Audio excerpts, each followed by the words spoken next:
বন্ধুরা, আজ আমরা এমন একটি ঘটনা নিয়ে কথা বলবো যা আমাদের সবাইকে গভীরভাবে নাড়া দিয়েছে।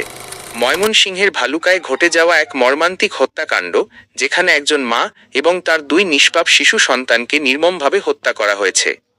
ঘটনার বিবরণ: ভালুকা পৌরসভার ৭ নম্বর ওয়ার্ডের টি&টি মোড় এলাকার একটি ভাড়া বাসায় ঘটে এই হৃদয় বিদারক ঘটনা।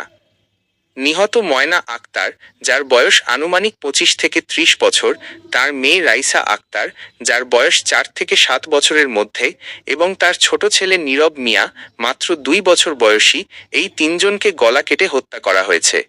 ঘটনাটি সামনে আসে সোমবার ভোরে, যখন ময়না আক্তারের স্বামী রফিকুল ইসলাম কাজ থেকে ফিরে আসেন।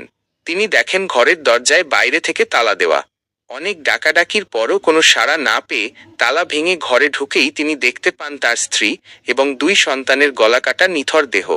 তদন্ত ও সন্দেহ: পুলিশের প্রাথমিক তদন্তে উঠে এসেছে চাঞ্চল্যকর তথ্য। এই হত্যাকাণ্ডের প্রধান সন্দেহভাজন হলেন ময়না আক্তারের দেবর নজরুল ইসলাম। ঘটনার পর থেকেই তিনি পলাতক।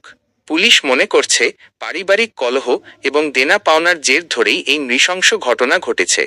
উদ্ধার এবং পরবর্তী পদক্ষেপ: পুলিশ নজরুল ইসলামের কক্ষ থেকে হত্যাকাণ্ডে ব্যবহৃত একটি ধারালো দা উদ্ধার করেছে। বর্তমানে পুলিশ পলাতক নজরুল ইসলামকে গ্রেপ্তারের জন্য জোর চেষ্টা চালাচ্ছে। আমরা আশা করি খুব দ্রুতই এই জঘন্য হত্যাকাণ্ডের পেছনের মূল রহস্য উদ্ঘাটন হবে এবং দোষীরা শাস্তি পাবে। এই ঘটনা আবারও আমাদের মনে করিয়ে দেয় পারিবারিক সহিংসতা এবং নির্মমতার ভয়াবহ রূপ। আসুন আমরা সবাই সচেতন হই এবং এমন ঘটনার পুনরাবৃত্তি রোধে সামাজিক ভূমিকা পালন করি।